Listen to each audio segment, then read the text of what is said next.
वंशी विभूषितकरान् नवनीरदाभात् पीताम्बरात् अरुणबिम्बफलादरुष्ठात् पूर्णेन्दुसुन्दरमुखात् अरविन्दनेत्रात् कृष्णात् परं किमपि तत्त्वम् अहं न जाने। स्वस्ति श्री गणेशाय नमः। श्री सरस्वत्यै नमः। श्री गुरुभ्यो नमः। नारायणं नमस्कृत्यं नरं चैव नरोत्तमं देवीं सरस्वतीं व्यास ततो जयमुदीरयेत्। नमस्ते शारदे देवी सरस्वती मतिप्रदे वसत्वं मम जिह्वाग्रे सर्वविद्याप्रदा भव। सच्चिदानन्दरूपाय विश्वोत्पत्त्यादिहेतवे तापत्रयविनाशाय श्रीकृष्णाय वयं नुमः। ॐ स्थापकाय च धर्मस्य सर्वधर्मस्वरूपिणे अवतारवरिष्ठाय रामकृष्णाय ते नमः। कृष्ण कन्हैया लाल की जय। भक्तवत्सल भगवान की जय। वृंदावन बिहारी लाल की जय। भगवान श्री राम कृष्ण देव की जय। भागवत भगवान की जय। भक्त भागवत भगवान की जय। ओम नमो भगवते वासुदेवाय। नारायण नारायण नारायण नारायण। सर्वप्रथम हम पूज्यपाद स्वामी आदि भवानंद जी महाराज के श्री चरणों में श्रद्धापूर्वक के हमारे प्रणाम निवेदित करते हैं। रामकृष्ण आश्रम राजकोट के अध्यक्ष पूज्यपाद निखिलेश्वरन जी महाराज के चरणों में हमारा सश्रद्धेय प्रणाम निवेदित करते हैं। उपस्थित पूज्यपाद स्वामी तितिक्षानंद जी महाराज, पूज्यपाद प्रभु सेवानंद जी महाराज, अन्यान्य सन्यासी वृंद, विरक्त वृंद, सबके चरणों में हम वंदन करते हैं, प्रणाम करते हैं। और जो इस दृश्य श्राव्य माध्यम से इस सत्संग के द्वारा जो अनेक भक्त लोग जो इस भागवत की कथा सुन रहे हैं, उनके हृदय में निवासित उस परब्रह्म परमात्मा अनंत अखंड अविनाशी परब्रह्म परमात्मा को हम मुहुर मुहुर वंदन करके आइए आज के इस भागवत की कथा के अंदर में हम लोग अवगाहन करें।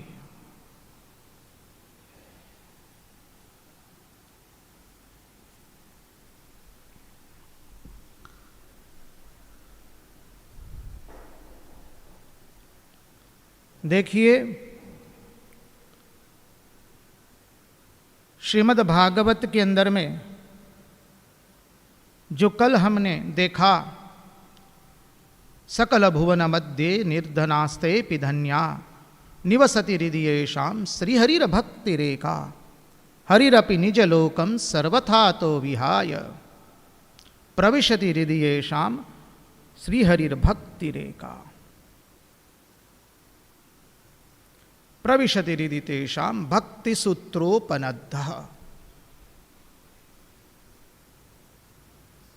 देखिए, ये अनुपम सिद्धांत है भागवत का।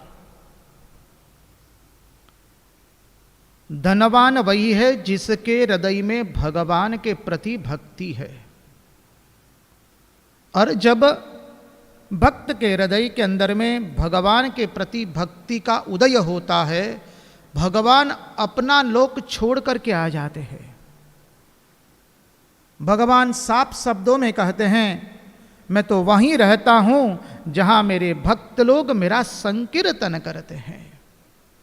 नाहम वसामि वैकुंठे योगिनाम हृदये च मदभक्ता यत्र गायन्ति तत्र तिष्ठामि नारद। ओ नारद, मैं वैकुंठ में नहीं रहता हूं। नाहम वसामि वैकुंठे योगिनाम हृदये च, मैं योगियों के हृदय में भी नहीं रहता हूं। मदभक्ता यत्र गायन्ति, जहां मेरे भक्त लोग मेरा भजन करते हैं, गान करते हैं, तत्र तिष्ठामि नारद। ओ नारद, मैं वहीं पर रहता हूं। अरे हम आपको क्या बताए, ये भागवत ऐसा अनुपम ग्रंथ है, इसके एकादश स्कंद में तो भगवान ने कह दिया। क्या कहते हैं? अरे भगवान श्री कृष्ण एक एक ऐसे अभय वचन देते जाते हैं, हम आपको क्या बताएं। लगता है कि कोरे कागज पर भगवान ने अपने हस्ताक्षर करके हमको दे दिए हैं। कहते ने एफिडेविट करके दे दिया है। भगवान कहते हैं, न रोदयति माम योगो सांख्यम धर्म एव च, न स्वाध्यायस्तपस्त्यागो निष्ठापुरतं न दक्षिणा, व्रतानि यज्ञश्छन्दांसि तीर्थानि नियमा यमाः, यथा वरुन्धे सत्संगो सर्वसंगापहो हि माम। भगवान कहते हो, अरे ओ मानव, न रोदयति माम योगो न सांख्यम धर्म एव च, मुझे योग ज्ञान और धर्म बांध सकता नहीं है। व्रतानि यज्ञश्छन्दांसि तीर्थानि नियमा यमाः, मुझे यम नियम व्रत तीर्थ कोई बांध सकता नहीं है। समझिए, भगवान ने एक एक करके इतना अद्भुत कहा है। न रोदयति माम योगो सांख्यम धर्म एव च, न स्वाध्यायस्तपस्त्यागो, स्वाध्याय तप और त्याग भी मुझे बांध सकता नहीं है। व्रतानि यज्ञश्छन्दांसि तीर्थानि नियमा यमाः, नियम यम व्रत तीर्थ कुछ भी मुझे बांध सकते नहीं। मुझे दक्षिणा कोई देता है, भेंट चढ़ाता है, प्रणामी देता है, उससे तो कतई कोई बांध सकता नहीं है। यथा वरुंधे सत्संगो सर्वसंगापहो हि माम, जहां भक्त लोग मेरा सत्संग करते हैं वो लोग मुझे बांध देते हैं। भगवान ने कह दिया। सत्संग की महिमा बताते हुए भगवान कहते, अरे उद्धव, मैं तो वहां बद जाता हूं जहां भक्त लोग मेरा सत्संग करते हैं। इसलिए हमें बार बार श्री रामकृष्ण कथामृत के अंदर में श्री रामकृष्ण देव हमको बार बार एक ही बात करते हैं, कहते हैं सत्संग सत्संग और सत्संग, साधु संग साधु संग साधु संग। भगवान के नाम का सत्संग करने का, भगवान की वाणी का सत्संग करो। और जब सत्संग करते हैं तो भगवान हमारे हृदय में आकर के बैठ जाते हैं। ऐसा मत समझ कि भगवान केवल वैकुंठ में रहते, जी ना, वो तो एक अद्भुत स्वरूप रूप में मान लिया भगवान है वहां। भगवान ने कह दिया, मैं तो मेरे भक्त के हृदय में रहता हूं, सर्वथा के लिए अपना लोक छोड़ करके आ जाता हूं। भागवत, श्रीमद् भागवत के सत्संग के दरमियान इस श्लोक को हम अपना आधार बनाएंगे। सकल भुवन मध्य निर्धनास्ते पिधन्या निवसति हृदयेषां श्रीहरिर्भक्ति रेखा।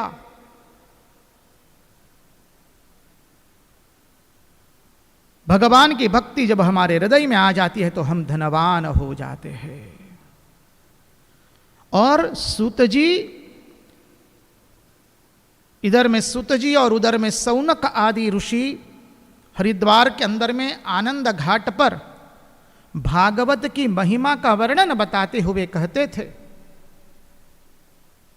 कि श्रीमद् भागवत का जो श्रवण करता है वो कितना भी पापी हो, समझ लीजिए, यहां भागवत सुनने के लिए किसी में कोई भी पात्र की आवश्यकता नहीं है। भागवत खोल करके कहता है आप जैसे है, कोई कितना भी दुराचारी हो, कोई कितना भी व्यभिचारी हो, कोई कितना भी कुसंग में पड़ा हो, कोई कितना भी दुष्ट हो, क्रूर हो, जो वर्णन किया है हम तो बलिहार हो जाते हैं, हम सच कहते हैं। इसलिए भागवत का हम देखेंगे, समय मिलेगा तो आज देखने का प्रयास करेंगे। भागवत के प्रथम स्कंद के अंदर में प्रथम श्लोक की शुरुआत जन्माद्यस्य से होती है।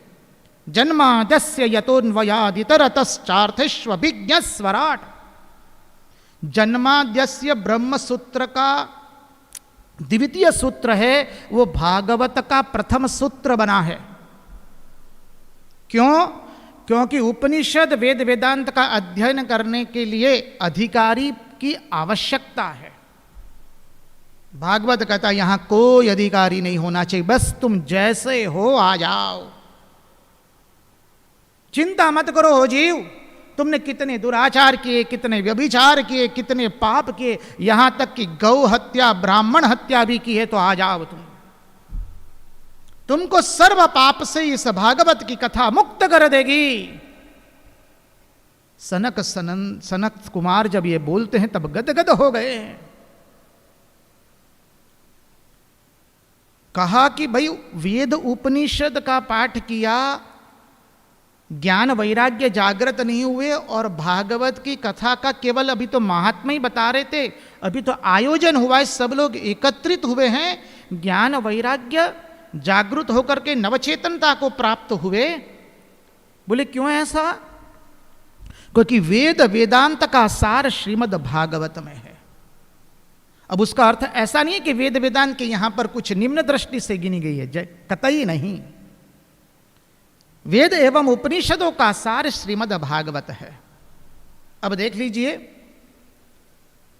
यदि चाय पीनी है तो बोले चाय में आप शक्कर डालते हम लोग। अब शक्कर तो बोले गन्ने से ही निकलती, तो बोले गन्ना का ही रस निकाल के डाल दीजिए ना। गन्ने का रस यदि चाय के अंदर में डालेंगे तो क्या होगा? नहीं चलेगा। अरे बोले आम के पेड़ पर आम का फल आता है, आम आता है, बस। अरे फल खाओ, उसमें कितनी सुंदर मिठास है। बोले ये मिठास जो फल में है वो तो डाली में भी होगी, क्योंकि इसी पेड़ में से तो सब आ रहा है। पेड़ चाटने से कुछ नहीं मिलेगा, डाली चबाने से कुछ मिलने वाला नहीं है।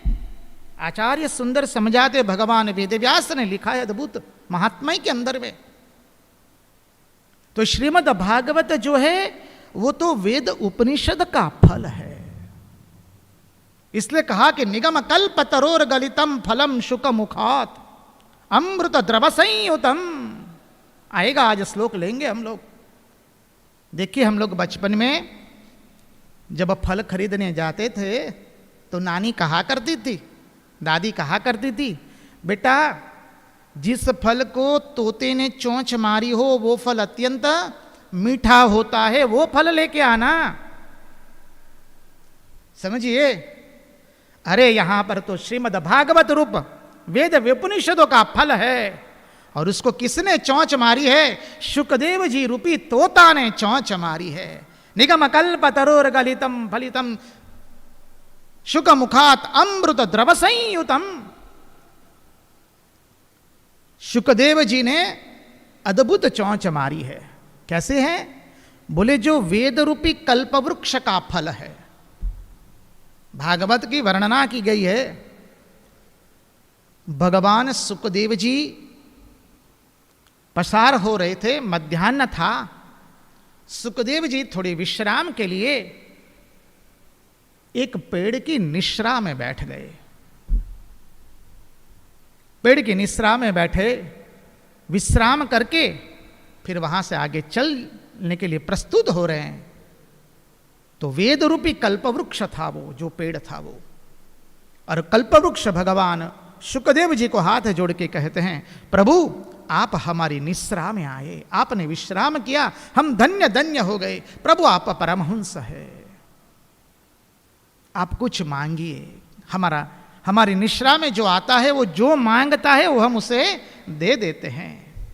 सुखदेव जी हंसते हैं, मृदु हास्य किया है। सुखदेव जी कहते हमारे में कोई इच्छा ही नहीं है तो मांगे कहां से? मांगना कब होता है? जब भीतर में कुछ इच्छा होती है। सुखदेव जी ने कहा कि हमारे में कोई इच्छा नहीं है तो मांगे कहां से जी? फिर भी वेद रूपी कल्प वृक्ष कहता है नहीं प्रभु कुछ मांगे, बहुत विनती की। सुखदेव जी महाराज कहते हमारे में तनिक भी इच्छा नहीं है। तब वेद रूपी कल्प वृक्ष कहता है ठीक है महाराज जी, आप हमारा जो सर्वश्रेष्ठ फल है वो ले जाइए। और सर्वश्रेष्ठ फल क्या है? श्रीमद् भागवत। निगम कल्प तरोर गलितम फलम शुक मुखात अमृत द्रव संयुतम पिबत भागवतम रसमालयम। पीते जाओ ओ मानव, पीते जाओ। यहां द्वैत भी है, विशिष्टाद्वैत भी है, शुद्धाद्वैत भी है, द्वैताद्वैत भी है और अद्वैत भी है। समझ लीजिए यहां सब कुछ है। द्वैत है, विशिष्टाद्वैत है, शुद्धाद्वैत है, द्वैताद्वैत है, अद्वैत बरोभार भरा हुआ है। यहां पर इस ग्रंथ में कुछ नहीं है ऐसा नहीं। इसलिए सभी आचार्य कहते ये हमारा ग्रंथ है। समझिए अद्भुत है, विलक्षणता है। और सुखदेव जी महाराज ने तो परीक्षित राजा को साफ शब्दों में कह दिया है देखो राजन हमारी निष्ठा केवल अद्वैत में है, लेकिन श्री कृष्ण कथा ऐसी है कि हम कहे बिना रह नहीं सकते हैं। परिनिष्ठितोपि नैर्गुणस्य उत्तम श्लोक लीलया गृहीत चेता राजर्षे आख्यानम यदधीतवान। क्या बताएं हम आपको? सुखदेव जी कैसा ऐसा कोई परमहंस क्या इतना महान हो सकता है? वह सुखदेव जी अपना भाव प्रकट करते हुए कहते हैं हम तो अद्वैत के उपासक, हमारी निष्ठा केवल अद्वैत में है, लेकिन कृष्ण कथा ऐसी है कि हम कहे बिना रह नहीं सकते हैं। आइए ऐसी कृष्ण कथा जो है अद्भुत, उसमें हम आगे चले। तो कल जैसा देखा था तुंगभद्रा नदी, आत्मदेव ब्राह्मण, उत्तम नगर, आत्मदेव की भार्या धुंधली, आत्मदेव श्रौत एवं स्मार्त कर्म सब में निपुण है। समझिए सब कुछ है लेकिन उसको संतान नहीं है, इसलिए अत्यंत व्यथित है। वन गमन करता है आत्महत्या के लिए, सरोवर के पास जल पीता है। वहीं पर एक सन्यासी महात्मा आते, उन्होंने भी जल पिया। सन्यासी महात्मा के चरण में आत्मदेव गिर जाते हैं। सन्यासी महात्मा को कहते महाराज मुझे अत्यंत दुख एवं क्लेश है। महाराज कहते, सन्यासी कहता है अरे क्या दुख है भाई, बताओ तो तुम ब्राह्मण लगते हो, तुम्हें क्या दुख हो सकता है? आत्मदेव कहता है महाराज मेरे पास सब कुछ है लेकिन मेरे यहां संतान नहीं है। मेरे यहां गाय बछड़े को जन्म नहीं देते हैं, फल लाता हूं फल सूख जाते हैं, लता एवं वृक्ष पुष्प नहीं देते, फल नहीं देते। महाराज मेरे यहां का संतान नहीं होगी तो मेरा श्राद्ध कर्म कौन करेगा? और जब श्राद्ध नहीं होगा तो मेरी दुर्गति होगी। सन्यासी बहुत सुंदर समझाते हैं। इस कथा का तत्वार्थ में हम प्रवेश करेंगे। जैसे हम कह चुके हैं श्रीमद् भागवत की कथा और श्रीमद् भागवत की जो भाषा है वो समाधि की भाषा है। आत्मदेव ब्राह्मण हम ही लोग हैं। तुंगभद्रा नदी यह हमारा शरीर है। 9 दरवाजे वाली ये नगरी है। 2 नेत्र, 2 कर्ण, 2 नासिका, 1 मुख और गुदा एवं उपस्थ। देखिए कितना सुंदर महात्मा लोग समझाते हैं, आचार्य बहुत सुंदर समझाते हैं। हम आपको क्या कहे, जहां जहां हम आचार्य शब्द बोले, आप कृपया सभी आचार्य को ले सकते हैं। हमारा तो यही भाव है, सदाशिव समारंभाम शंकराचार्य मध्यमाम अस्मदाचार्य पर्यंताम वंदे गुरु परंपराम। हम तो भगवानाद्य शंकराचार्य से लेकर के माधवाचार्य, निम्बार्क आचार्य, सब आचार्य को समझ लीजिए।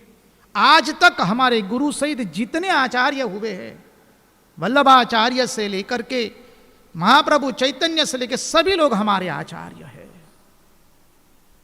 रामानुजाचार्य से लेकर सब लोग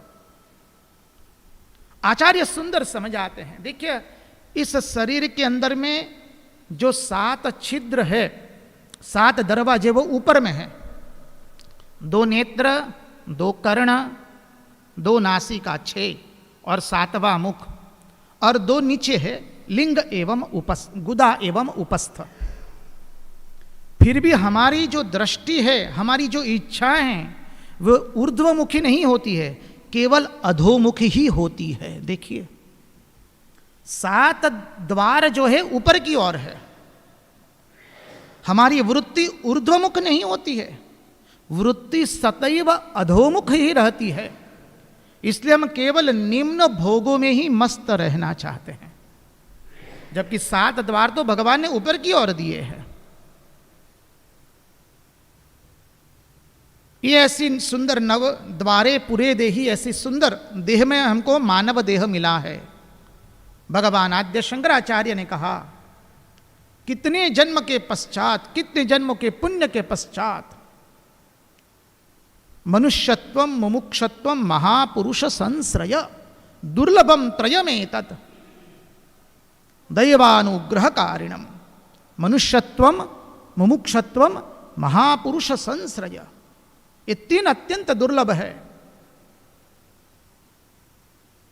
मनुष्य जन्म मिलना, और मनुष्य जन्म पाकर भी हम केवल निम्न इंद्रियों की ओर हमारी गति रही, तो हमारे जैसा अभागा और कोई नहीं है।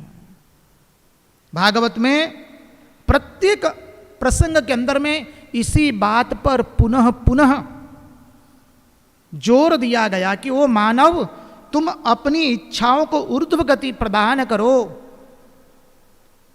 अरे मनुष्य जन्म प्राप्त करके भी यदि हमारी इच्छाएं केवल निम्न इंद्रियों के भोग भुगतने की है, तो एक विष्ठा के कीड़े में, एक गुबरैलों के अंदर में और हमारे में कोई पार्थक्य नहीं है। मड़ता मनुष्य जन्म जो करे न सार्थक तैम, भोग भोगव्या नरकमा तेज भोगवे अत्र।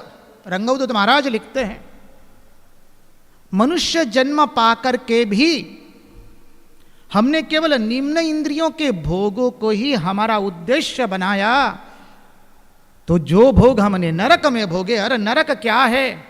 जब मनुष्य निम्न इंद्रियों का भोग भुगतता है, वही नरक है। इसलिए स्वामी विवेकानंद कहते हैं, unless until we go to the level of brutes, we cannot enjoy the senses. समझ लीजिए कितनी बड़ी बात बता दी है स्वामी विवेकानंद ने, एक छोटी सी बात में, एक छोटे से वाक्य के अंदर में। Unless until we go to the level of brutes, we cannot enjoy the senses. हम जब तक ब्रूट्स नहीं बनेंगे, मानी एकदम निम्न कक्षा के सुअर के कक्षा पर नहीं जाएंगे, तब तक हमें इंद्रिय भोग कर सकते नहीं है। तो मनुष्य जन्म इंद्रिय भोग के लिए नहीं मिला है, मनुष्य जन्म तो ऊर्ध्व गति को प्राप्त करने के लिए मिला है। सन्यासी आत्मदेव ब्राह्मण, उसकी बुद्धि धुंधली, उसने उसके साथ ब्याह किया है, और ये बुद्धि जो है संशय वाली बुद्धि, धुंधली अर्थात सब में संशय है। आत्मदेव, हम सब आत्मदेव है। संसार के दुख के कारण, संसार में असंतुष्टि के कारण और संसार हमें सुख नहीं दे सकता है, उस ज्ञान के कारण हम साधुओं के पास जाकर के भगवत प्रसंग सुनते हैं। तुमरे भजन राम को पावे, जन्म जन्म के दुख बिसरावे। तुलसीदास जी ने इसलिए लिख दिया, बड़े भाग मानुष तनु पावा, सुर दुर्लभ सद ग्रंथ निगावा, साधन धाम मोक्ष कर द्वारा, पाई न जेहि परलोक संवारा। बड़े भाग मानुष तनु पावा। अरे मनुष्य का जन्म कितने दुर्लभ है, उसमें यदि हमने हमारे जीवन का लक्ष्य प्राप्त नहीं किया तो क्या होगा। सन्यासी के पास सत्संग करते हैं, सन्यासी कहते बहुत अच्छा हुआ जो तुम्हारे पास संतान नहीं है। भगवान जो परिस्थिति देते हैं वो हमारे लिए मंगल कारक होती है, हमको वो समझ में नहीं आता है। हम सच कहते हैं, भगवान जो हमारे लिए परिस्थिति लाते हैं, उस परिस्थिति भगवान की प्रसादी है, वो हम समझते नहीं हैं। हम हमारी इच्छाओं के कारण समझते कि ये जो परिस्थिति आई है वो हमारे अनुकूल नहीं है, और हम परिस्थिति के ऊपर में रोना शुरू करते हैं। महात्मा लोग समझाते हैं, जब बाहर में वर्षा होती है तो हम वर्षा पर चिल्लाते नहीं हैं। क्या करते हैं, हम छाता खोल देते हैं ताकि वर्षा से हम बच जाए। जब बाहर में बहुत गर्म पड़ रहा है तो हम क्या करते हैं, अरे भीतर में चले आते हैं, घर में वातानुकूलित यंत्र चालू कर देते हैं, बस ठंडक हो जाती है। तो महात्मा लोग कहते हैं, जब संसार के ताप से तुम तप्त हो गए हो, आ जाओ भीतर में, आ जाओ अपने हृदय में, आ जाओ, सत्संग का श्रवण करो। महात्मा यही कहते हैं, तुम बाहर की परिस्थिति से तप्त हो गए हो, जल रहे हो, वो ब्राह्मण तुम भीतर में आओ, सत्संग करो। महात्मा ने समझाया, जो भी परिस्थिति दी है भगवान ने तुम्हारे भले के लिए दी है। देखिए, हमारे में और संत महापुरुष में पार्थक्य क्या है। एकनाथ महाराज एक बार मंदिर जाते हैं भगवान विठोबा के, और जाकर के सुंदर प्रार्थना करते हैं, प्रभु अच्छा हुआ आपने मुझे ऐसी अनुकूल भार्या दी है जो मुझे आपके मार्ग में सहायक होती है। प्रभु आपके अनेक उपकार है। भगवान की आर्त भाव से प्रार्थना करते हैं। उन्हें जो परिस्थिति मिली है उससे वो संतुष्ट है, एकनाथ महाराज। बाद में हमारे संत तुकाराम जी जाते हैं। अब तुकाराम जी की तो भार्या कर्कशा थी। अरे हमारे कन्हैया को वो कहती थी, काड़ियो। तुकाराम जी की पत्नी कर्कशा थी। तुकाराम जी महाराज भगवान के मंदिर में जाके कहते, बहुत अच्छा हुआ महाराज आपने ऐसी कर्कशा पत्नी दी है, भार्या दी है, ताकि मैं संसार के अंदर में आसक्त नहीं होता हूं, इससे मुझे वैराग्य होता है। प्रभु आपके अनंत मेरे पर उपकार है। देखिए, कोई भी संत ने परिस्थिति को अपने अनुकूल बनाना नहीं चाहा है। वो स्वयं परिस्थिति जैसी है उसका स्वीकार करके उसी में से ही भगवत प्रसंग की ओर अग्रसर होते हैं, भक्ति की ओर।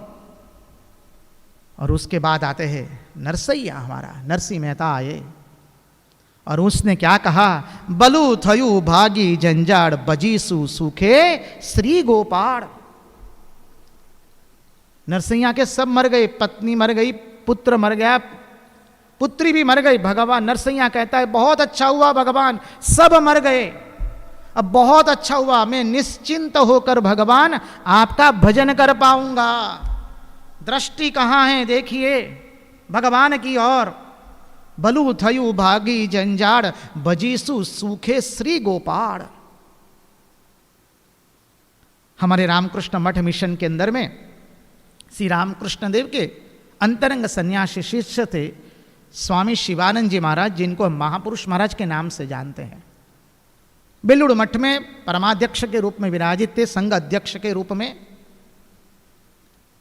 प्रथा है, शाम को भक्त लोग आते हैं, महाराज के दर्शन करते हैं। एक महिला आई है, उन्होंने अपने पति की छत्र छाया अभी अभी खोई है। महाराज को प्रणाम करते हैं, कहा कि महाराज मैंने अभी अभी मेरे पति की छत्र छाया खोई है। महाराज कहते, महापुरुष महाराज बहुत अच्छा हुआ, बहुत अच्छा हुआ, अब तुम निश्चिंत रूप से भजन कर पाओगी। अब देखिए, विधवा हुए हैं मां और प्रणाम करके कह रहे हैं, तो महापुरुष महाराज की दृष्टि कहां है? देखिए, जो भी परिस्थिति मिली बहुत अच्छी, बोले भगवान का खूब तुम भजन कर पाओगी। तो पीछे कोई सधवा मां खड़ी थी, तो सधवा मां ने कह दिया, क्या महाराज सधवा होना क्या खराब है? महापुरुष महाराज अपने भाव में वो कहते हैं, सधवा हो या विधवा, जिस परिस्थिति में हम भगवान का स्मरण करें बस वही अच्छी है, बाकी सब खराब है। जानकी जब तक राम नाम लेती है तब तक अच्छा है, तब तक सुखी है।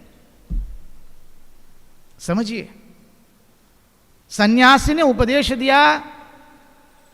आत्मदेव कहते, महाराज आप सन्यासी, आप क्या समझेंगे मेरी, मुझे तो विवेक नहीं चाहिए, मुझे पुत्र चाहिए। आप पुत्र नहीं देंगे तो अभी मैं आत्महत्या करूंगा। सन्यासी को दया आई, फल दिया, अपनी भार्या को खिला देना। भार्या के पास आते हैं। कल ये थोड़ा संक्षिप्त में प्रसंग देखा था। भार्या को हुआ कि ये फल खाने से कभी क्या गर्भ रहेगा, ऐसा हो सकता है क्या कभी? और गर्भ रहेगा, मैं गर्भवती बनूंगी तो मेरा सौंदर्य नष्ट हो जाएगा, क्या करूं?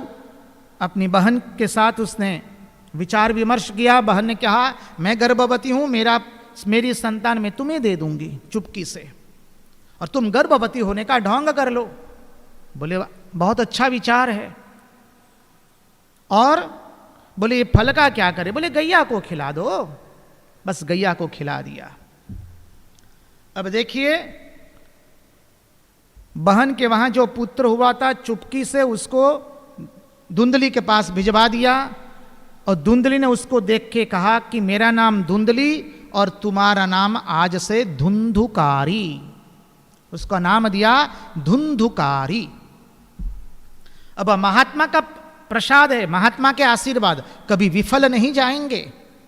समझिए, महात्मा के आशीर्वाद दिए थे।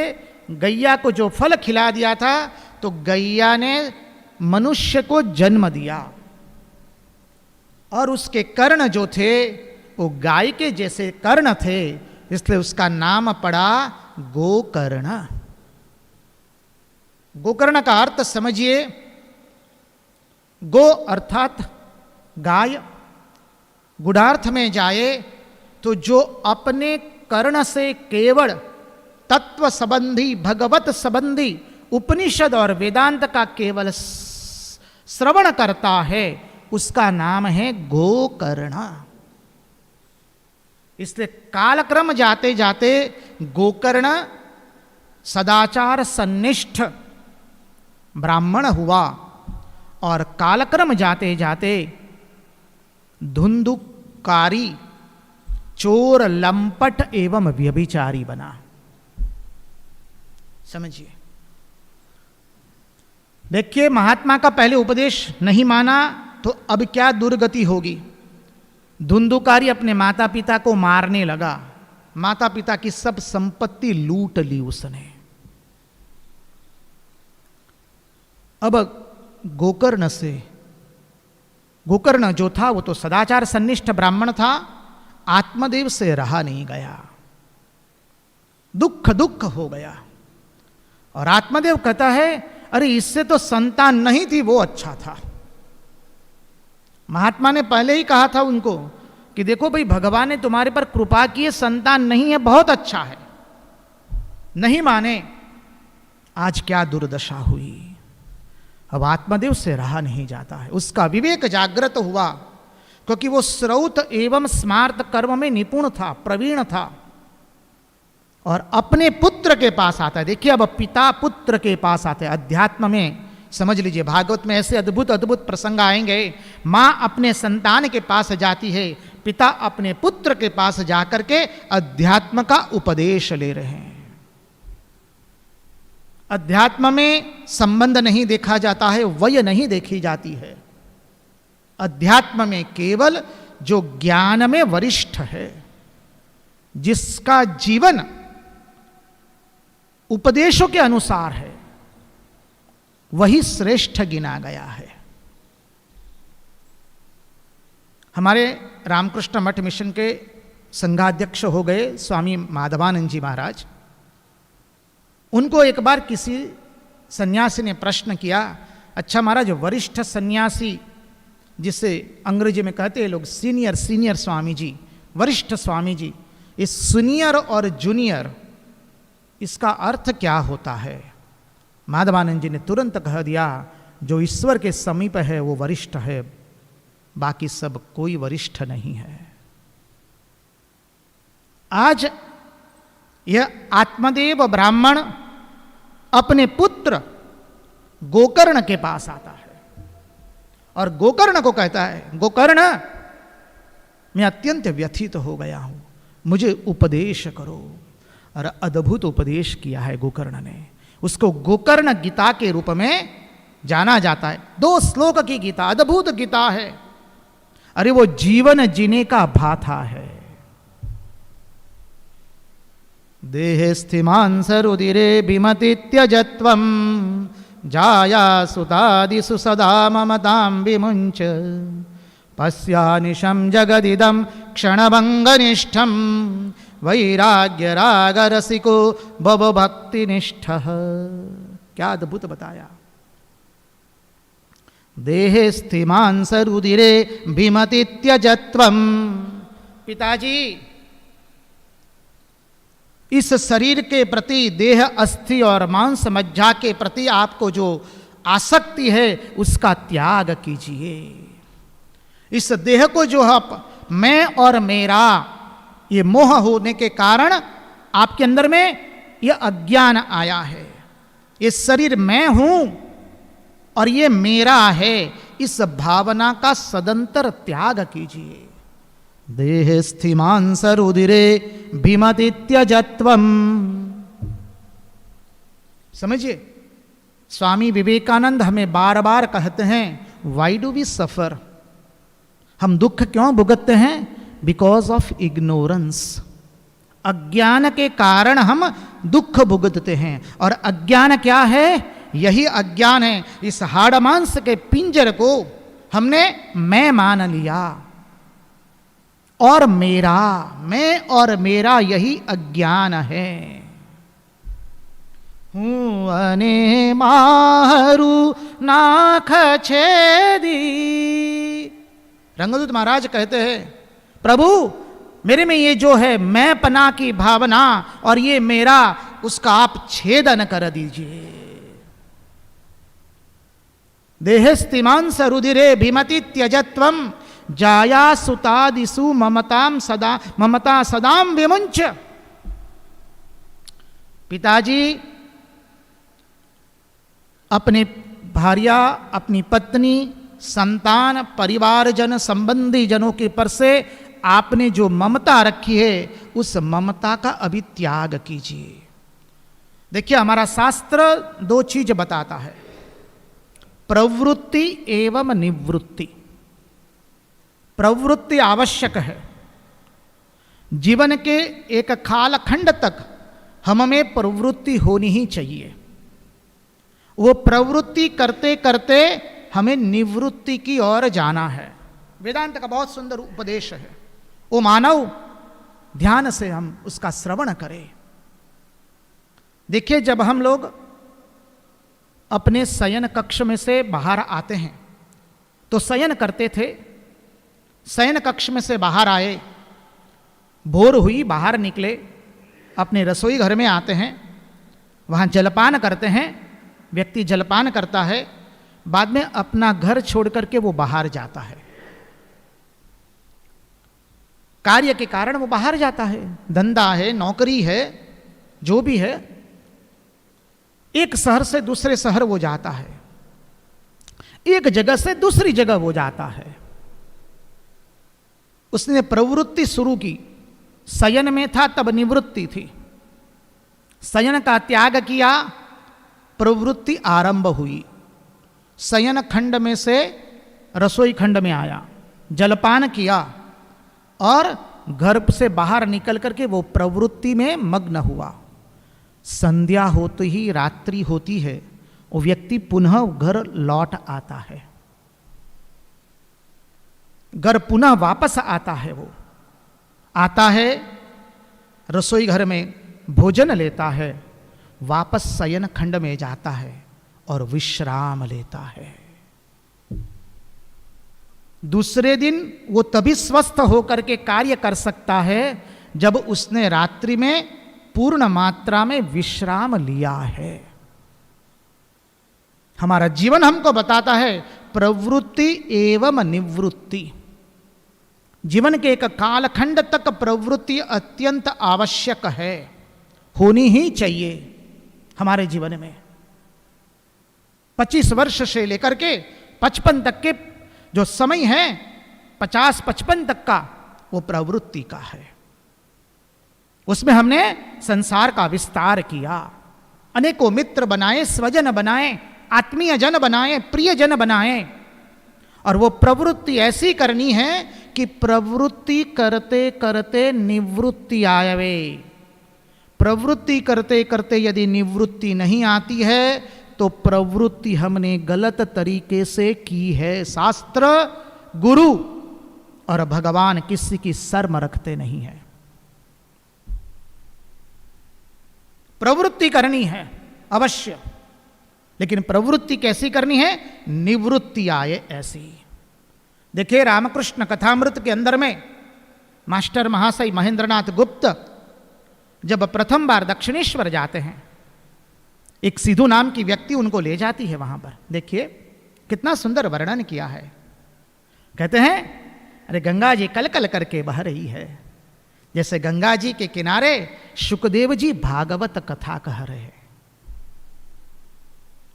श्री रामकृष्ण देव के खंड में प्रवेश करते हैं, कक्ष में, और पहला ही उपदेश क्या सुना है? अद्भुत उपदेश है, ये सामान्य उपदेश नहीं है।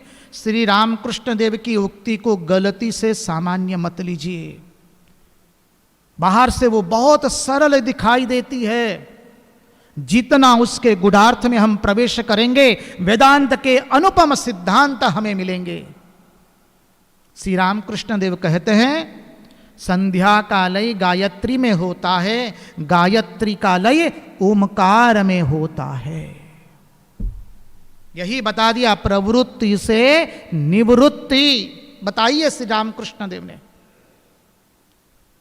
संध्या में सब कुछ है, उपासना है, कर्म है, सब कुछ है संध्या के अंदर में। चतुष्पदा गायत्री है, वो सामान्य चीज नहीं है संध्या, उसमें सब है, कर्म है, उपासना है, ज्ञान है। अर्थात कर्म करते करते करते हमें निवृत्ति की ओर जाना है। संध्या का लय गायत्री में और गायत्री का लय ओमकार में होता है। श्री रामकृष्ण देव और एक सुंदर उक्ति कहते हमको, देखो संसार में जब तक हो, एक हाथ से संसार का कार्य करो और दूसरे हाथ से भगवान का नाम लो। जब कार्य समाप्त हो जाए तब दोनों हाथ से भगवान का भजन करो। एक भी उक्ति शास्त्र से विरुद्ध नहीं हो सकती है। वो अवतार नहीं है, वो अवतार वरिष्ठ है, समझिए। हमें प्रवृत्ति ऐसी करनी है ताकि निवृत्ति आए प्रवृत्ति करते करते। इसलिए यहां पर पिता को गोकर्ण निवृत्ति का उपदेश दे रहे हैं। समझिए 60-65 हो जाए तब तक तो हमारे जीवन में स्वतः निवृत्ति आनी चाहिए। अब निवृत्ति नहीं आएगी ना तो घर की संतानें बलात् करके निवृत्त कर देगी, और जब बलात् करके निवृत्त होना पड़ेगा तब क्या होगा? दुख होगा, रोते रोते छोड़ने में कष्ट होता है। स्वेच्छा से त्याग करने में आनंद है। इसलिए स्वामी जी कहते हैं, स्वामी विवेकानंद कहते हैं, give give give up willingly, otherwise nature will compel us to give it up. त्यागात शांति निरंतर, अद्भुत समझाया है। कई लोग होते हैं 60-65 के बाद भी बोले नहीं नहीं सज धज के जाना है। बोले कहाँ जाना है? बोले बारात में जाना है। अजी ये बारात में जाने की उम्र नहीं है। 60-65 के बाद निवृत्ति परायण धर्म है आपका। बोले नहीं महाराज आप क्या समझे। हमको कई लोग कहते महाराज हम ब्याह में नहीं जाएंगे, ब्याह के प्रसंग में नहीं जाएंगे तो उनको आशीर्वाद कौन देगा। अरे भाई जिसको आशीर्वाद की आवश्यकता हो आपके पास आएगा, आप चिंता मत कीजिए। आपको किसी को सामने से आशीर्वाद देने के लिए जाने की आवश्यकता नहीं है। देहे स्थिमांस रुदिरे भिमति त्यजत्वम जाया सुतादिसु सदा ममताम विमुंच। पिताजी इन सब से अपनी ममता को हटाइए। पश्यानिशम, कितना सुंदर कहा है। देहेस्तिमांस रुदिरे विमति त्यजत्वम जाया सुतादिसु सदा ममताम विमुंच पश्यानिशम। प्रत्येक के अंदर में जो गुण हैं वो गुण को भी मत देखो और दोष को भी मत देखो।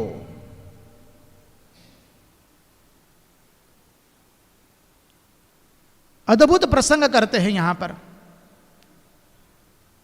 गोकर्ण समझाते हैं पिताजी को, पिताजी अब वैराग्य का अवलंबन कीजिए।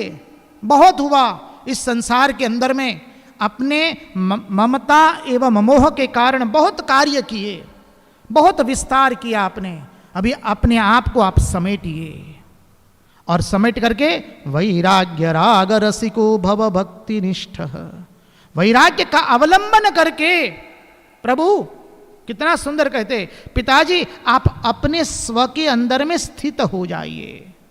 धर्मम भजस्व सततम त्यज लोक धर्मान सेवस्व साधु पुरुषान जहि काम तृष्णाम।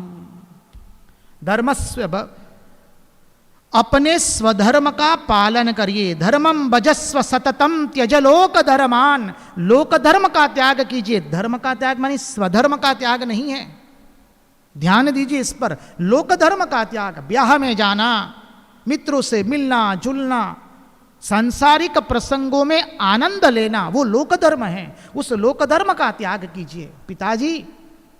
धर्मम भजस्व सततम त्यज लोक धर्मान, अपने स्वधर्म का पालन कीजिए। और स्वधर्म क्या है? मनुष्य जन्म किस लिए मिला है? भगवत दर्शन के लिए। इसलिए श्री रामकृष्ण देव बार बार कहते हैं मनुष्य जीवन नो उद्देश्य ईश्वर ने चाहवो, ईश्वर ने प्रेम करवो। गुजराती भाषा में हमारी रामकृष्ण जो कथामृत है उसके पहले ही पन्ने पर पहले आता था, पहले की आवृत्ति के अंदर में। इसने हमारा जीवन को परिवर्तित कर दिया है। पहले ही पन्ने पर लिखा हुआ था मनुष्य जीवन नो उद्देश्य ईश्वर ने चाहवो, ईश्वर ने प्रेम करवो। हमारे जीवन का उद्देश्य हमें मालूम होना चाहिए, हम किस लिए आए हैं। धर्मम भजस्व सततम त्यज लोक धर्मान सेवस्व साधु पुरुषान जहि काम तृष्णाम। पिताजी कामना एवं तृष्णा का त्याग करके भगवान के भक्त एवं साधुओं की सेवा कीजिए। प्रभु कितना सुंदर कहा है। अब ऐसा मत समझिए कि हम लोग ऐसा कहते हैं हमारे आश्रम में आकर के केवल सेवा कीजिए, हमको गलत अर्थ से मत लीजिए। यहां तो ये साक्षात गोकर्ण कह रहे अपने पिताजी को, और अब भगवान ने आपको सुविधा दी हो तो कीजिए। ये कामना एवं तृष्णा का त्याग करके भगवान के भक्त एवं साधुओं की सेवा कीजिए। धर्मम भजस्व सततम त्यज लोक धर्मान सेवस्व साधु पुरुषान जहि काम तृष्णाम अन्यस्य दोष गुण चिंतन मांसु मुक्त्वा। कितना अद्भुत कहा पिताजी। अब दूसरे के गुण और दोष को मत देखिए, किसी के गुण को भी नहीं देखना है और किसी के दोष को भी नहीं दिखेंगे, क्योंकि जिसमें आज गुण देख रहे हैं उसके कल दोष देखेंगे, देखेंगे और देखेंगे। और आज जिसके हम दोष देख रहे हैं पिताजी, कल उसके गुण देखने पड़ेंगे, देखने पड़ेंगे, देखने पड़ेंगे। ये गुण दोष रूपी जो द्वंद्व है उससे परे जाइए। अन्यस्य दोष गुण चिंतन मांस मुक्त्वा, पिताजी ये गुण एवं दोष से आप मुक्त हो जाइए। सेवा कथार समहो नितराम पिबंती,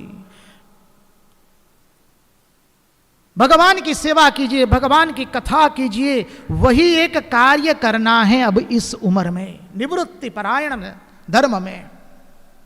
भगवान के भक्तों की सेवा कीजिए, भगवान के साधु सन्यासियों की सेवा कीजिए, भगवान की कथा का सतत पान कीजिए, दूसरे के गुण एवं दोष को छोड़ दीजिए। मां शारदा देवी ने कहा ना, if you want to have a peace of mind, do not find fault with others, rather see your own faults. The whole world is your own, no one is a stranger. जो તમારે શાંતિ જોઈતી હોય તો બીજાના દોષ જોશો નહીં, દોષ જોવો પોતાના। આ જગતમાં કોઈ પારકું નથી, જગત છે તમારું। अद्भुत सिद्धांत है। आप देखेंगे, हम भागवत की चर्चा करेंगे तो लगेगा कि मां शारदा देवी ने ठीक भागवत के शब्द कहे हैं, खाली भाषा अलग है। वो बंग भाषा में बोली थी मां, और यहां पर भाषा अलग रखी है, बाकी ठीक वही भाषा है। द्विशतः पर काये माम मानिनो भिन्न दर्शिनः, भूतेषु बद्ध वैरस्य न मन शांति मृच्छति।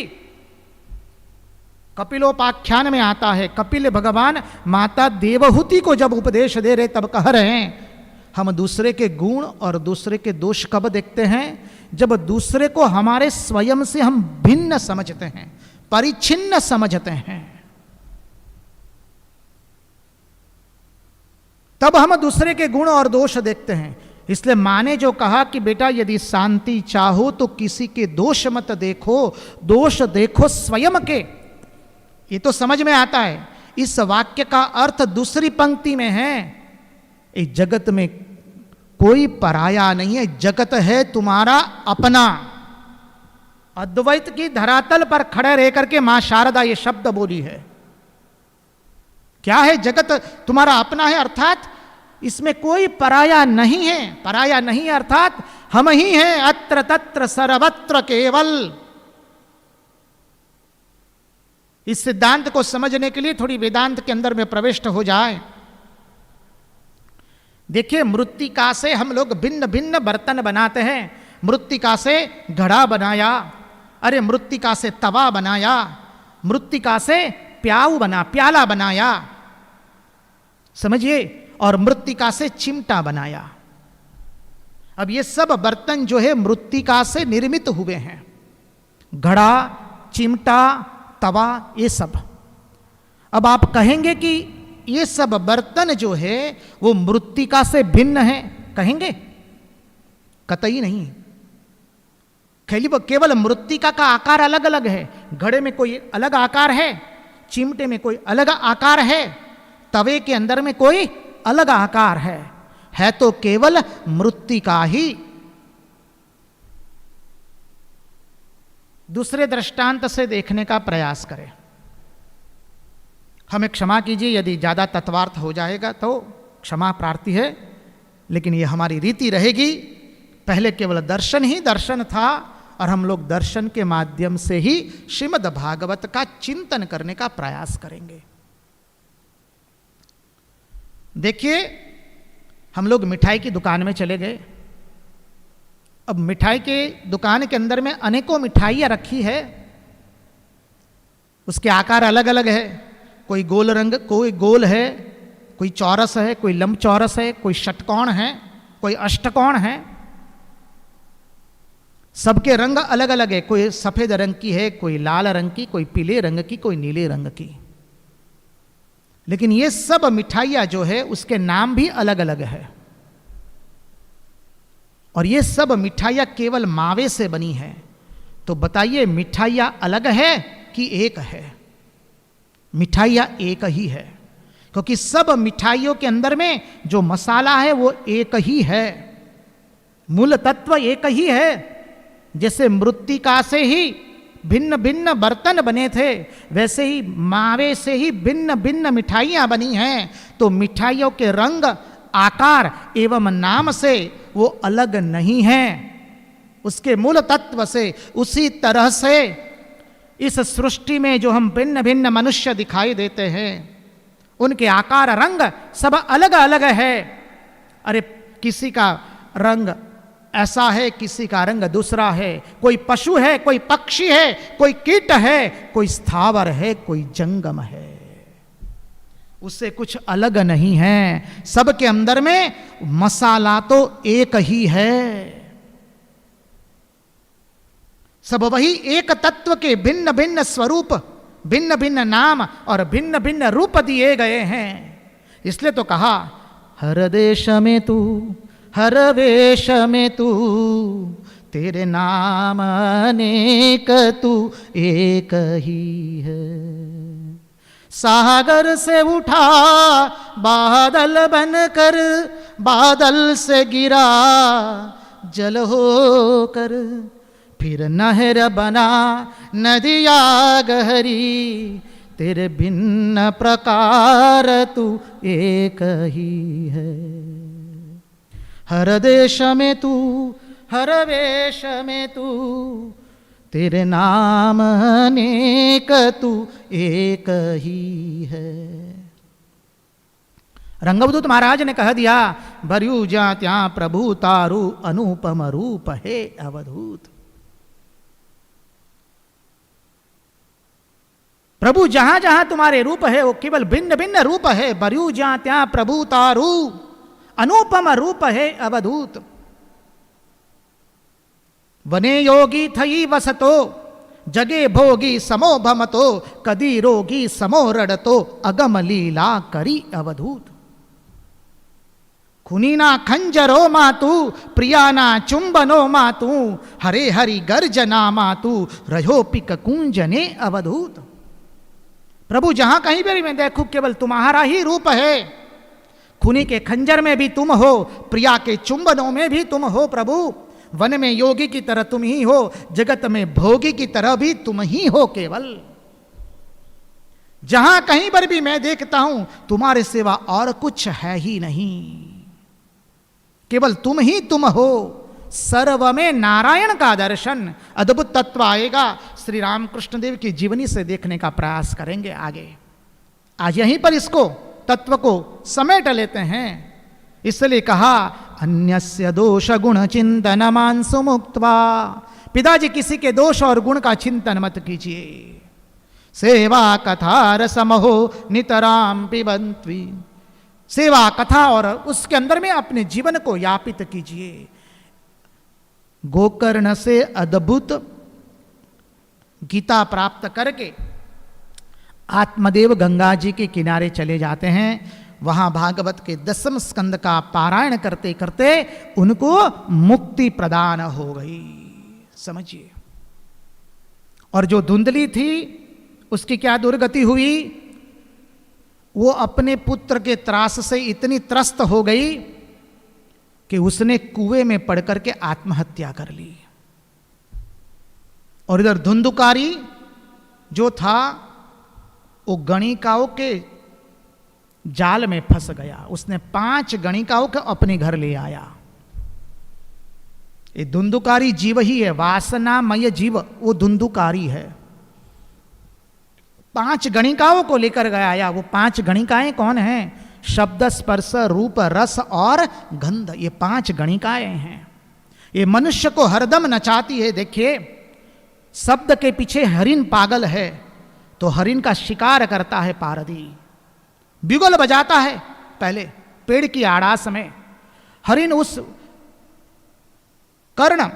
कर्ण उस आवाज को सुनने के लिए लालायित तो होते हैं और तन्मयता के साथ हरिण वो शब्द सुनता रहता है। उतने में पारधी उसे घायल कर देता है। हरिण ने अपना जान खो दिया। हरिण शब्द के पीछे पागल है तो उसकी यह दुर्दशा हुई। स्पर्श, हाथी को पकड़ा कैसे जाता है? हथनी का एक पुतला बनाया जाता है, उसके ऊपर वो जो है गोंद लगाई जाती है, मीण लगाया जाता है कैंडल से, उसको चिकना बनाया जाता है, समझिए। और हथनी की आवाज़ वो लोग रिकॉर्ड करके जंगल में बजाते हैं जहाँ पर यह हथनी का पुतला रखा है। आवाज़ सुन के हाथी आता है जोर जोर से, और उस पुतले के सामने 150 फीट गहरा गड्ढा कर दिया जाता है। हाथी आता है, उसे मालूम नहीं है कि हथनी का स्टैच्यू है, पुतला है। वो स्पर्श करने जाता है तो उसे गुदगुदी होती है। धीरे धीरे वो हथनी को पीछे ले जाते हैं, हाथी धीरे धीरे आगे बढ़ता है और वो गड्ढे में गिर जाता है। वहाँ उसको कई दिनों तक खाना नहीं दिया जाता है और ऐसे हाथी को बांध लिया जाता है। हाथी स्पर्श के पीछे पागल है, तो ये दुर्दशा हुई। शब्द स्पर्श रूप, कीड़ा जो है बस जब दिया जलता है उसके रूप के पीछे पागल हुआ, बस उसके पास आ गया और जहां दीप बुझ गया कीड़े ने अपनी जीवन खो दिया। शब्द स्पर्श रूप रस, मछली जो होती है वो रस के पीछे पागल है। मछुआरा क्या करता है? छोटे छोटे लड्डू फेंक देता है और मछलियां तब आके लड्डू खाने के लिए तलपती है, तब मछुआरा जाल फेंकता है, सबको पकड़ लेता है। शब्द स्पर्श रूप रस और गंध। भंवरा कमल के पुष्प का रस ले रहा है, संध्या हुई तो कमल की पंखुड़ियां बंद हो जाती है। हाथी आकर के कमल के पुष्प को तोड़ करके खा जाता है। एक एक तन्मात्रा के पीछे एक एक पागल है, तो उनकी क्या दुर्दशा हुई। हम सभी के पीछे पागल है, शब्द स्पर्श रूप रस और गंध। ओ मानव, हम सब के पीछे पागल है, तो हमारी क्या दुर्दशा होगी, सोचो। धुंधुकारी जीव है, जीव जब ये पांचों गणिकाओं के पीछे पागल रहता है तो उसकी ये दुर्दशा होती है। पांचों गणिकाओं ने एक दिन क्या किया, उनको संतुष्ट करने के लिए, गणिकाओं को संतुष्ट करने के लिए धुंधुकारी राजगृह में से कहीं चोरी करके ले आया। गणिकाएं सोचती है तो राजगृह की से चोरी की हुई है, कल पकड़े जाएगा, ये पकड़ा जाएगा तो हम भी पकड़े जाएंगे। बस वो गणिकाओं ने धुंधुकारी के मुंह में कोयले डाल दिए, उसको बांध दिया और जलाया, उसको गाड़ दिया बाद में जमीन में।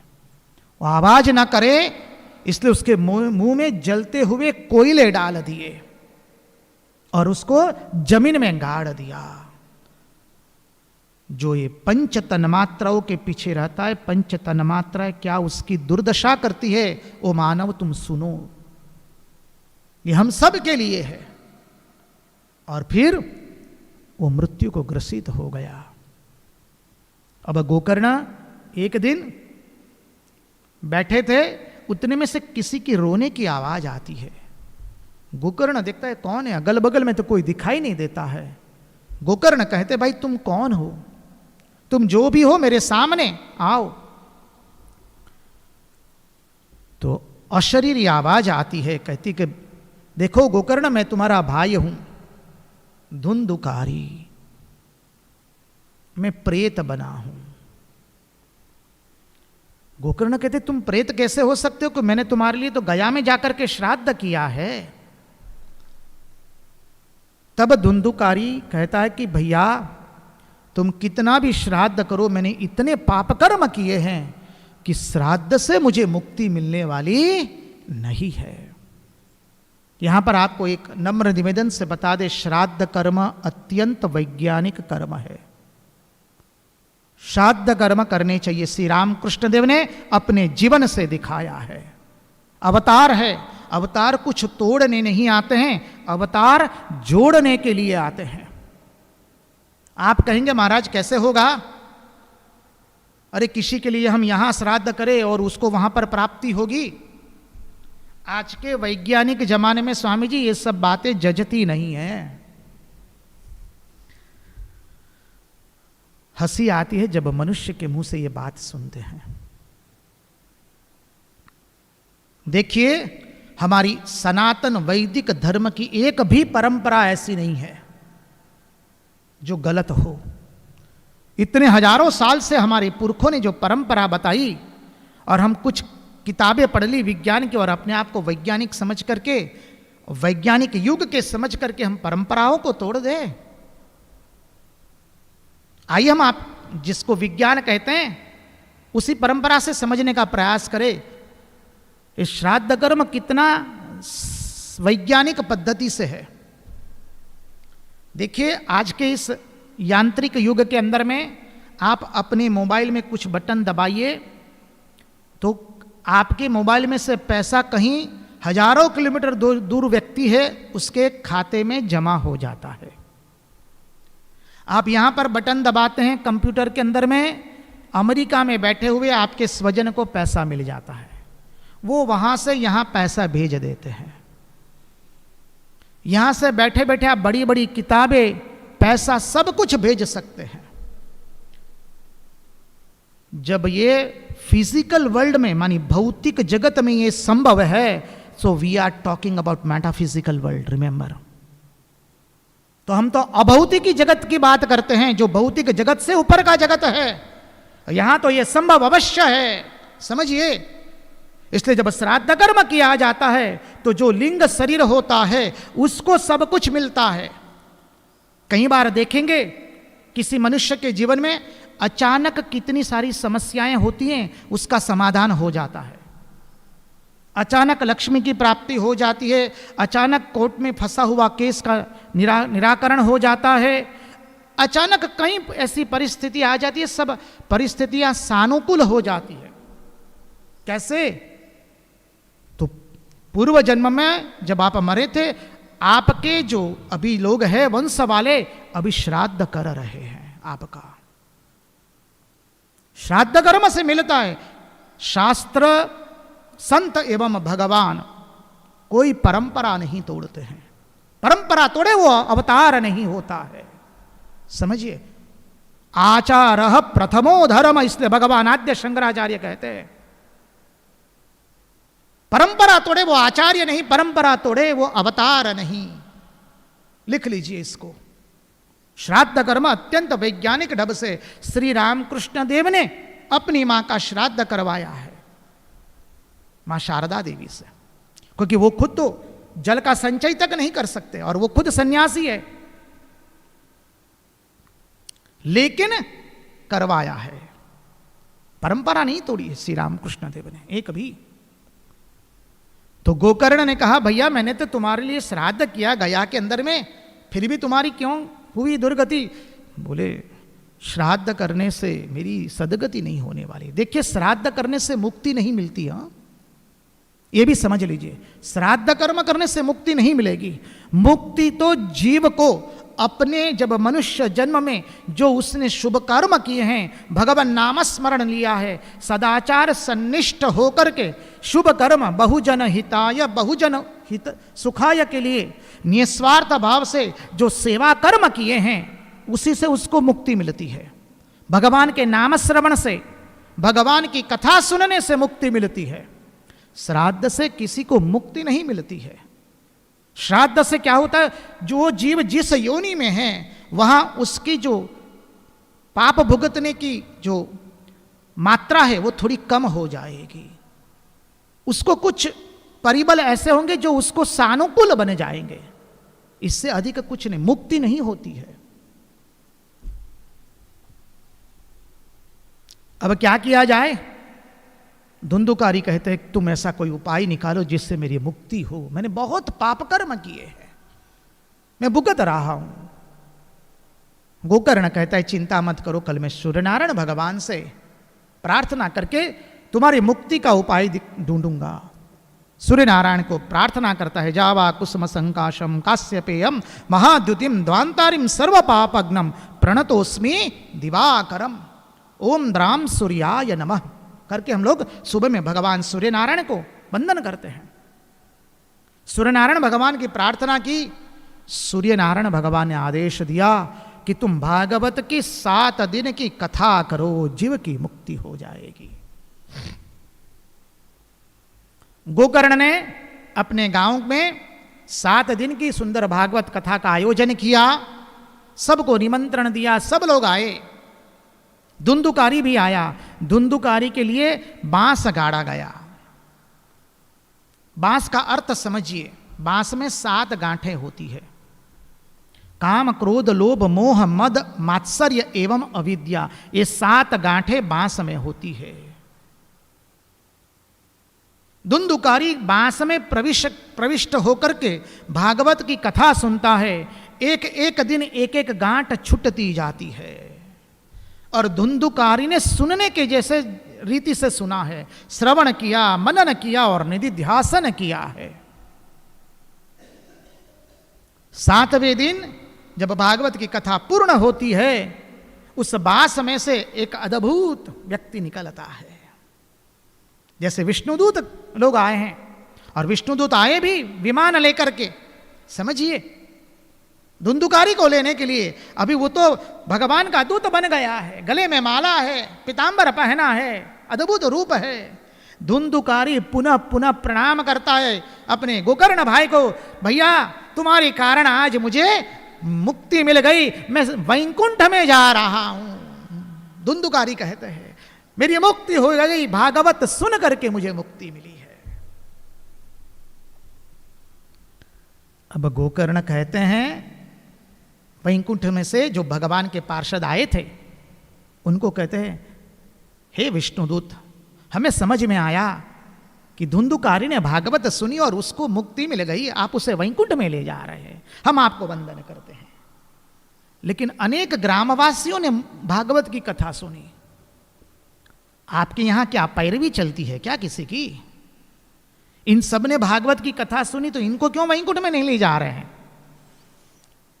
तो अद्भुत बात बताई विष्णुदूतों ने, इन सब में से केवल सुनने के जैसा सुना है तो केवल धुंधुकारी ने सुना है, बाकी ने तो सुनकर, इस कान से सुन करके उस कान से निकाल दी है।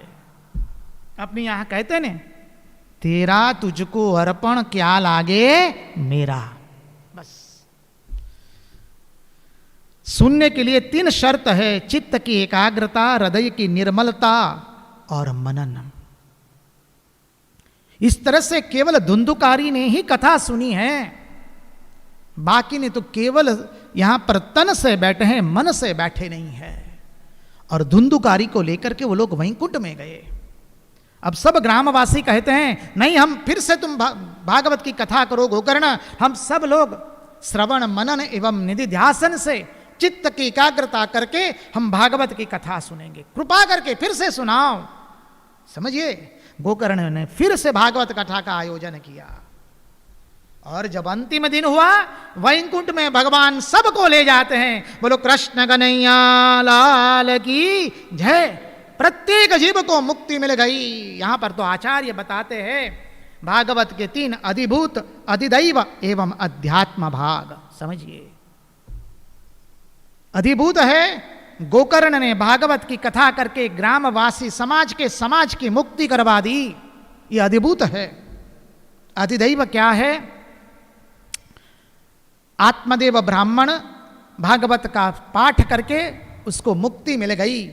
और अध्यात्म क्या है? अध्यात्म है जो भी भागवत का श्रवण करेगा, इस समस्त जगत को दुख से मुक्त करने के लिए, अज्ञान से मुक्त करने के लिए, द्वंद्वों से मुक्त करने के लिए और अपने स्वरूप की प्राप्ति के लिए ये भागवत का अवतरण हुआ है। वो अध्यात्म है। अधिभूत, अधिदैव एवं अध्यात्म, 3 भाग समझने पड़ेंगे। ये भागवत के 3 भाग है। और अद्भुत आगे कहते हैं, सनक आदि ने अद्भुत भागवत का महात्मा समझाया। सब लोगों ने भागवत भगवान की जय जयकार की है। अब संक्षिप्त में करें थोड़ा, देखिए, हमने भागवत महात्म्य थोड़ा विस्तृत इसलिए किया है ताकि जब तक हम जिस ग्रंथ का चिंतन करने जा रहे हैं, जिस ग्रंथ को सत्संग करने जा रहे हैं, जिस ग्रंथ का उसका महात्म्य जब तक नहीं सुनेंगे तब तक उस ग्रंथ के प्रति हमारी श्रद्धा नहीं बढ़ेगी। अब प्रश्न आता है, क्या ये तो मृत्यु के बाद की बात है, मुक्ति की? स्वामी जी, आप तो पहले ही बोले हमारे शास्त्र में कहीं पर भी मृत्यु के बाद की मुक्ति का वर्णन नहीं है। जीते जी मुक्ति का वर्णन है। तो भागवत क्या केवल मृत्युपरांत सुनने का ग्रंथ है क्या? जी ना। हमारा शास्त्र कहता है, तुरानंद जी इसी वाक्य को बार बार आवृत्ति करते थे, जीवन मुक्ति सुख प्राप्ति हेतवे जन्मधारितम आत्मना नित्य मुक्तेन न तु संसार काम्यया। जीवन मुक्ति का सुख प्राप्त करने के लिए ही इस आत्मा ने शरीर धारण किया है, न कि संसार के भोगों को भुगतने के लिए। अरे भागवत का श्रवण करेंगे तो एक प्रेत को भी मुक्ति मिल जाती है, हम तो मनुष्य है, हमको तो जीते जी मुक्ति मिलेगी, समझिए। और ये ग्रंथ ऐसा नहीं है कि केवल मृत्यु के बाद सुनने, किसी के लिए, किसी की मृत्यु हो गई उसके लिए सुनाने, ग्रंथ को सुनना है या ग्रंथ का चिंतन करना है या ग्रंथ का सत्संग करना है। जी ना।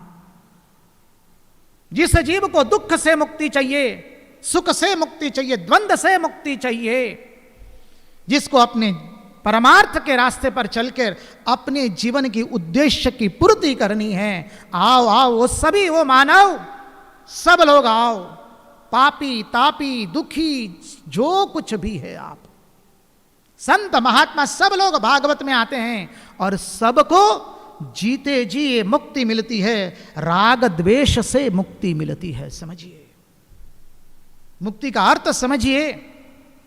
राग द्वेष से मुक्ति, राग अर्थात प्रीति, समझिए, मोहब्बत करते हैं ना लोग, राग शब्द बार बार आएगा, राग और द्वेष, उसको समझ लीजिएगा। ये शास्त्र की टर्मिनोलॉजी है, उसको याद रखिएगा। भागवत के अंदर में प्रतिदिन अनेकों प्रसंग हमें इस शब्द का प्रयोग करना पड़ेगा, राग एवं द्वेष। राग का अर्थ है प्रीति, मोहब्बत, और द्वेष जब दूसरे की सफलता देख करके हमारा दिल जो जलता है, दूसरे के प्रति, दूसरे को हम अपना दुश्मन बना करके उसके प्रति जो द्वेष की भावना होती है, उसको राग द्वेष कहते हैं। और ये राग द्वेष के कारण हम संसार में फंसते हैं। जिसको प्रीति करेंगे उसका अधर्म भी हमें धर्म लगता है, और जिससे हम द्वेष करते हैं उसका धर्म भी हमें अधर्म लगता है। आएगा भागवत के प्रथम स्कंद में 6 प्रश्न पूछे गए हैं, उसका चर्चा करेंगे। तो भागवत महात्म्य, अद्भुत महात्म्य है। और यहां पर कह दिया ये भागवत ग्रंथ कैसा है, इसमें कौन से धर्म का निरूपण किया गया है।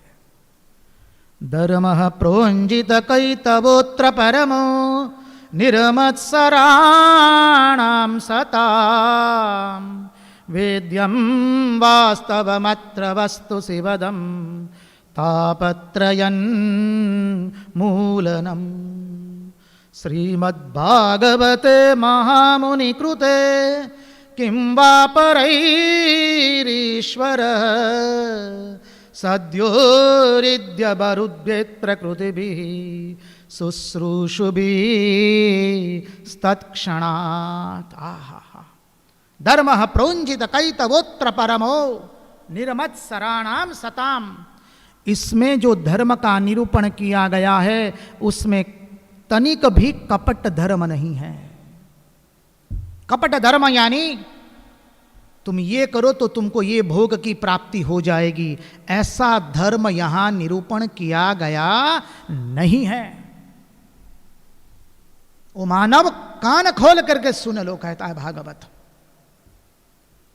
इसलिए जब देखेंगे परीक्षित राजा को, जब शुकदेव जी भगवान भागवत सुनाने के लिए प्रस्तुत होते हैं, देवताएं आते हैं अमृत लेकर के, और देवताएं कहते हैं महाराज परीक्षित राजा को ये अमृत पिला दीजिए, हमको तो मिला ही है अमृत, आप इनको अमृत पिला दीजिए, वो तो अमर हो जाएंगे, और भागवत हमें दे दीजिए। शुकदेव जी भगवान ने देवताओं को हकेल दिया है। बोले इसके बदले में कुछ आप देना चाहते हैं क्या? विनिमय का ग्रंथ है क्या? भागवत के बदले में कुछ नहीं आता है, समझ लीजिए। और महात्मा लोग, आचार्यों ने तो एक स्वर से कह दिया, देखिए श्री कृष्ण में से भागवत निकला नहीं है, ओ मानव ध्यान से सुन लो, श्री कृष्ण में से भागवत निकला नहीं है, भागवत में से भगवान श्री कृष्ण का प्रकटीकरण हुआ है। बोलो भागवत भगवान की जय। भागवत में से श्री कृष्ण का प्रकटीकरण हुआ है। इसमें धर्म जो बताया है वो उसमें कोई कपट नहीं है। धर्म प्रोंजित कैतवोत्र परमो निर्मत्सराणाम सताम वेद्यम वास्तवमत्र वस्तु शिवदम तापत्रयन मूलनम। इसका श्रवण करो, चिंतन करो, मनन करो, तुम तीनों ताप से मुक्त हो जाओगे। श्रीमद्भागवतम महामुनि कृतम, कितना अद्भुत बताया है। अरे मुनियों ने इसकी गाथा गाई है, ये महान अद्भुत ग्रंथ है। इसलिए सब कुछ छोड़ करके हो जीव तू आ और इस भागवत ग्रंथ का श्रवण करने के लिए बैठ। और इसको ऐसा कोई न समझे अरे ये तो पुराण है। कई बार हम सुनते हमारा हृदय व्यथित हो जाता है। कोई कोई कहते तो पुराण है, पुराण तो माइथोलॉजिकल स्टोरी है। हम तो सबको वंदन करते, किसी को निंदा नहीं करेंगे। ये माइथोलॉजिकल स्टोरी नहीं है, ये कहानियां नहीं है। ओ मानव, इसके बारे में शुकदेव जी महाराज कहते हैं, श्रीमद्भागवतम पुराण तिलकम यद वैष्णवा नाम धनम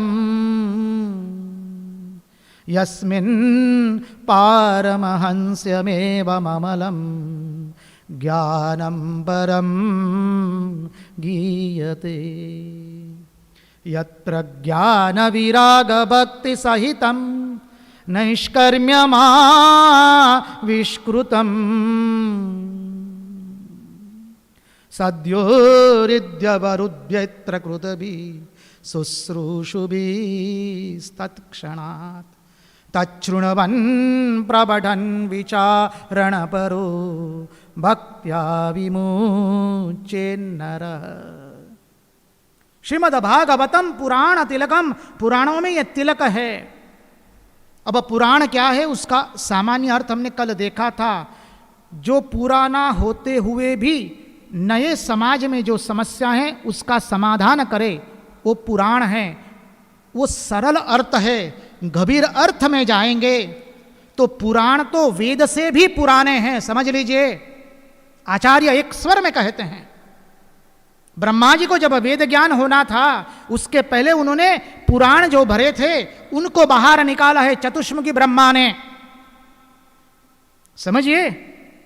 तत्पश्चात वेद को भीतर में घुसाया है जो वेदों से भी पुराना है। पुराण देखिए, पुराणों को समझने के लिए पुराण संहिता पढ़नी पड़ती है, नहीं तो पुराणों को एक कहानी के माध्यम से देखेंगे उसके भीतर में छुपा हुआ तत्वार्थ समझ में नहीं आएगा और लगेगा कि इसमें कोई वेदांत है ही नहीं, ये तो कहानियां हैं। ये कहानियां नहीं है। और भागवत की भाषा तो समाधि की भाषा है, कोई सामान्य भाषा नहीं है। तो श्रीमद् भागवतम पुराण तिलकम, पुराणों में तिलक है। यद वैष्णवानाम धनम, वैष्णवों का यह परम धन है। अब वैष्णव मानी ऐसा मत समझिए जो तिलक करे भगवान श्री कृष्ण को समझ माने वो वैष्णव नहीं है। वैष्णव जन तो तेने कहिए जे पीड़ पराई जाने रे,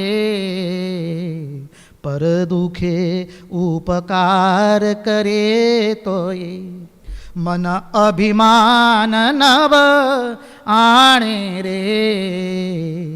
वैष्णव जन तो तेने कहिए। हमारे गुजरात के नरसिंह मेहता ने अद्भुत लिख दिया है इसमें।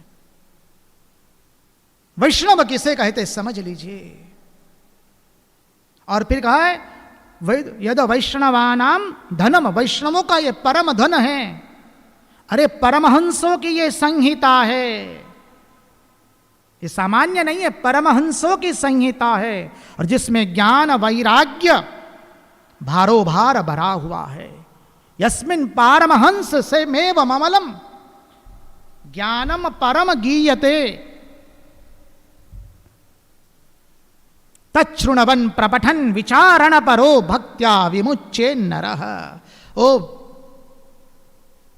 भक्त लोग, ओ संत महामुनि लोग, ओ महर्षि देवर्षि, सब लोग आइए, पापी तापी दीन दुखी सब लोग आइए, उसका श्रवण कीजिए, मनन कीजिए और अपने जीवन को उत्कृष्ट बनाइए। और कहा, अरे स्वर्गे सत्ये च कैलासे वैकुंठे नास्त्ययं रसः अतः पिबन्ति सदभाग्या मामुंचित करहिचित। इसमें जो रस है वो कैलाश में नहीं है, स्वर्ग में नहीं है। स्वर्गे सत्ये च कैलासे, अरे वैकुंठ में भी नहीं है। वैकुंठे नास्त्ययं रसः अतः पिबन्तु सदभाग्या मामुंचित करहिचित। इसलिए वो सदभागी, हमको सबको पीने को मिला है, आओ पियो। कैसे पिए? अरे आनंद से पिएंगे, श्रवण मनन निधिध्यासन करके पिएंगे। कब तक पिएंगे? जब तक इसके अंदर में हम अचेतन न हो जाए। समझिए, हम जब तक अपने स्वरूप में स्थित न हो जाए, अरे उसके बाद भी पीते रहेंगे। निगम कल्पतरुर गलितम फलम शुक मुखात अमृत द्रव संयुतम पिबत भागवतम रसमालयम मुहुरहो रसिका भुवि भावुका। ऐसा अद्भुत संकीर्तन चल रहा था, महात्मा ही चल रहा था। अरे अपने हृदय में वो मानव, इसकी कल्पना कर लो। प्रहलाद जी झांझे बजा रहे हैं, इंद्र मृदंग बजा रहा है, शनक सनंदन सनातन आदि सनत कुमार लोग जय जयकार कर रहे हैं, अर्जुन राग रागिणी कर रहे हैं। समझिए, अद्भुत संकीर्तन हुआ है। और तब क्या हो गया? नगाह गाता सुच सर्वभक्तै रेभिस्त्वया भाव्य मीति प्रयत्नात् मनोरथोऽयं परिपूरणीय स्तथेति चोक्त्वां तरधीयताच्युतः। भगवान श्री हरि साक्षात प्रकट हो गए। देखिए कितना अद्भुत है। इसके हृदय में, अपने हृदय में इसकी कल्पना करो, दृश्य बना लो। प्रहलाद जी झांझे बजा रहे हैं, नारद जी वीणा बजा रहे हैं, सनक आदि जय घोष कर रहे हैं, अर्जुन राग रागिणी बजा रहे हैं, इंद्र मृदंग बजा रहा है। श्री कृष्ण गोविंद हरे मुरारे, हे नाथ नारायण वासुदेव। संकीर्तन हो रहा है। भगवान प्रसन्न हो गए अपने पार्षदों के साथ। भगवान सिंहासन पर बैठ गए और भगवान ने कह दिया, वो मानव मांग मांग, तू जो मांगेगा वो दूंगा। सब भक्त लोग खड़े हो गए और क्या मांगा? अरे अद्भुत मांग लिया। प्रभु, आज के बाद जहां जहां भागवत की सप्ताह कथा का आयोजन हो, जहां जहां भागवत की कथा का आयोजन हो, प्रभु आप अपने पार्षदों सहित वहां पर उपस्थित रहिए। और भगवान दोनों हाथ खड़ा होकर के कहते, तथास्तु। भगवान ने कह दिया। इसलिए जब जहां जहां भागवत की कथा होती है, भगवान अपने पार्षदों के साथ वहां उपस्थित रहते हैं। जैसे राम कथा में हनुमान जी उपस्थित रहते हैं, यहां स्वयं भगवान अपने पार्षदों के साथ आते हैं। आज यहीं के साथ कृष्ण कन्हैया लाल की जय, भक्त वत्सल भगवान की जय, वृंदावन विहारी लाल की जय, भगवान श्री राम कृष्ण देव की, सब संतन की, सब भक्तन की। ओम नमः पार्वती पतये हर हर महादेव हर।